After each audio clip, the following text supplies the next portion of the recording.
नमस्कार बच्चों, कैसे हैं आप सब लोग। आशा करती हूँ आप लोग बहुत अच्छे होंगे। तो बच्चों, आज हम पढ़ेंगे पाठ नंबर 21 जिसका नाम है अपठित गद्यांश। बच्चों, पिछले पाठ में हमने संवाद लेखन सीखा था। आज हम पढ़ेंगे अपठित गद्यांश यानी कि अनसीन पैसेज। यहाँ देखिए सभी बच्चे।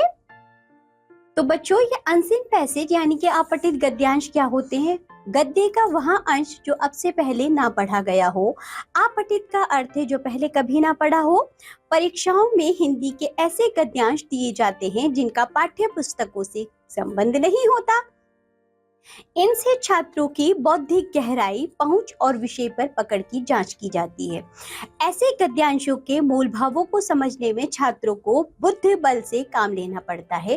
अपठित गद्यांश को पढ़कर पूछे गए प्रश्नों के उत्तर दिए जाते हैं। इसके लिए गद्यांश को ध्यानपूर्वक पढ़ना चाहिए और कठिन शब्दों के अर्थ निकालने चाहिए। उत्तर सरल और सार्थक वाक्यों में देना चाहिए। यहाँ अभ्यास के लिए ऐसे ही कुछ अपठित गद्यांश प्रस्तुत हैं, इनका अभ्यास कीजिए। तो बच्चों, नीचे हम कुछ अपठित गद्यांशों को पढ़ेंगे, फिर उनके प्रश्न उत्तर जानेंगे। उनसे संबंधित हमसे प्रश्न पूछे जाएंगे जिनके उत्तर हम उसी अपठित गद्यांश से देंगे। तो चलिए पढ़ते हैं। सबसे पहला अपठित गद्यांश यहाँ देखो। प्रजातंत्र में सरकार का अपने नागरिकों के जान माल की सुरक्षा का उत्तरदायित्व होता है। एक नागरिक का उत्तरदायित्व है कि वह सरकार के साथ सहयोग करके तथा अपने उत्तरदायित्व का निर्वाह करे। सरकार की ओर से उसे कार्य करने तथा विचारों एवं भावों को प्रकट करने की स्वतंत्रता प्राप्त होती है। एक आदर्श नागरिक का कर्तव्य है कि जहां वह अपने अधिकार चाहता है वहीं वह दूसरों के अधिकारों में रुकावट न डाले। एक अच्छा नागरिक जानता है कि जो समाज और राज्य उसे इतनी सुख सुविधाएं प्रदान करता है उसके प्रति उसके कुछ कर्तव्य भी हैं। वह देश के कानून का पालन करता है तथा अपने करों का भुगतान उचित समय पर करता है। एक अच्छा नागरिक पूरी तरह से देशभक्त होता है। वह ऐसा कोई कार्य नहीं करता जिससे राष्ट्र को हानि पहुंचे। वह कालाबाजारी नहीं करता। वह अपने गोदामों को माल से भरकर बाजार में उसकी कृत्रिम कमी नहीं आने देता। वह अपने स्वार्थ के स्थान पर समाज के कल्याण की बात सोचता है। यह बच्चों हमने एक गद्यांश पढ़ा। उपयुक्त गद्यांश पढ़कर निम्नलिखित प्रश्नों के उत्तर दीजिए। जैसे बच्चों, प्रजातंत्र में सरकार का क्या उत्तरदायित्व है? तो बच्चों आप यहाँ लिखेंगे, इधर देखिए जरा। प्रजातंत्र में सरकार का अपने नागरिकों के जान माल की सुरक्षा का उत्तरदायित्व होता है। एक नागरिक का सरकार के प्रति क्या उत्तरदायित्व है? एक नागरिक का उत्तरदायित्व है कि वह सरकार के साथ सहयोग करके तथा अपने उत्तरदायित्व का निर्वाह करे। एक अच्छे नागरिक में पाए जाने वाले कोई 4 गुण बताइए। तो बच्चों आप लिख सकते हैं। एक अच्छा नागरिक जानता है कि समाज और राज्य उसे इतनी सुख सुविधाएं प्रदान करता है। बच्चों, एक अच्छा नागरिक ये जानता है कि सरकार और समाज और राज्य उसे सुख सुविधाएं प्रदान करता है। ये एक अच्छे नागरिक में गुण होना चाहिए। बच्चों, दूसरा ये होना चाहिए कि वे देश के कानून का पालन करे और वह सही समय पर बच्चों कर का भुगतान करे। वह पूरी तरह से देशभक्त हो। साथ ही साथ वह बच्चों ऐसा कार्य ना करे जिससे कि राष्ट्र को हानि पहुंचे। आगे देखिए, वाक्यों में प्रयोग करते हुए अर्थ और भाव स्पष्ट कीजिए। जैसे कि बच्चों, स्वतंत्रता आप लिख सकते हैं। 15 अगस्त को हमारे देश में स्वतंत्रता दिवस मनाया जाता है। कालाबाजारी, तो बच्चों हम लिख सकते हैं कि कालाबाजारी से हमारे देश में गरीब नागरिकों को बहुत ही अधिक नुकसान होता है। कृत्रिम बच्चों वह होता है जो कि मनुष्य द्वारा बनाया जाता है। जैसे कि आप लिख सकते हैं बच्चों, कृत्रिम झीलें बनाकर आजकल मनुष्य को प्रकृति का अनुभव कराया जा रहा है।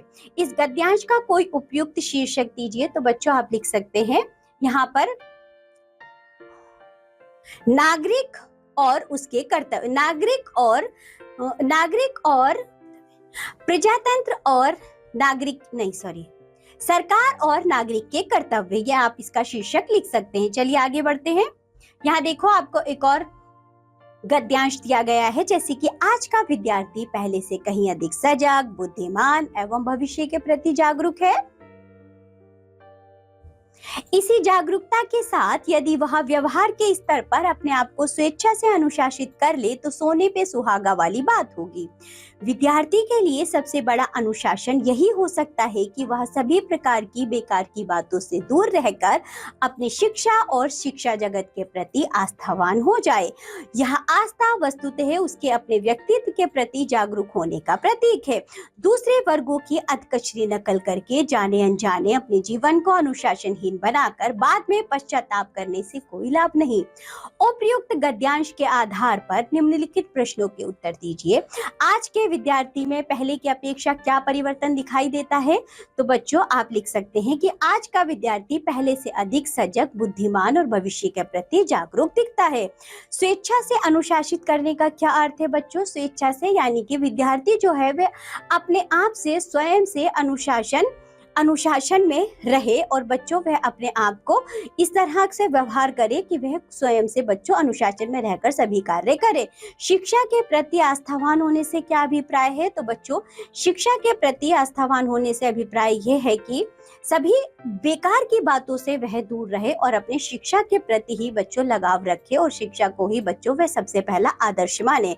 दूसरे वर्गों की नकल के क्या परिणाम होते हैं? तो बच्चों आप लिख सकते हैं जैसे कि जो दूसरे वर्ग जो नकल करते हैं, मतलब हमें बच्चों किसी भी वर्ग की नकल नहीं करनी चाहिए, यानी कि हमसे उच्च वर्ग जो है या कोई भी अन्य वर्ग है, यदि वो क्लब जा रहा है, शराब पी रहा है, सिगरेट पी रहा है, तो हमें उसकी नकल नहीं करनी चाहिए।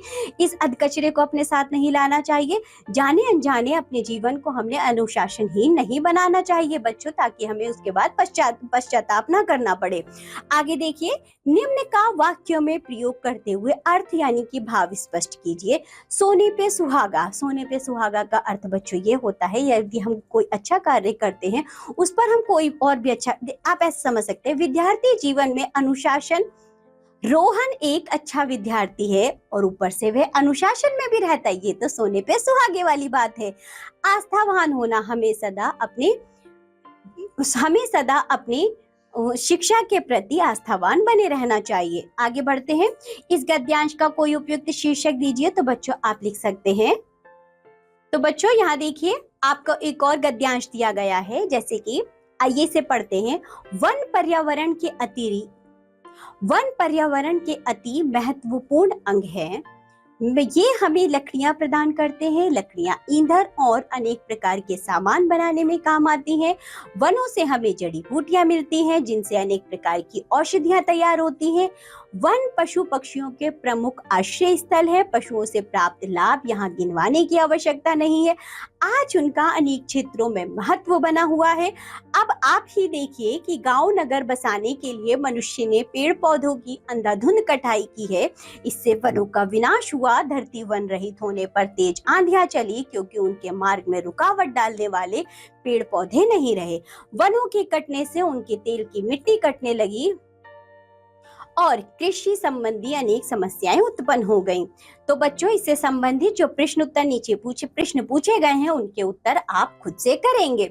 हमने जो गद्यांश पढ़ा है, इसी गद्यांश को आप बच्चों एक बार में ना समझ आए तो दोबारा पढ़िए, इसके भाव को जानिए, इसके अर्थ को समझिए और इससे संबंधित प्रश्नों के उत्तर लिखिए। अब हम मिलेंगे आपसे अगली कक्षा में। इसके साथ ये पाठ होता है यहाँ समाप्त। तो बच्चों आपको समझ में आ गया कि आप पठित गद्यांश से कैसे प्रश्न उत्तर दिए जाते हैं। आप इसका अभ्यास करिए। अब हम मिलेंगे आपसे अगली कक्षा में। तब तक के लिए बाय बच्चों।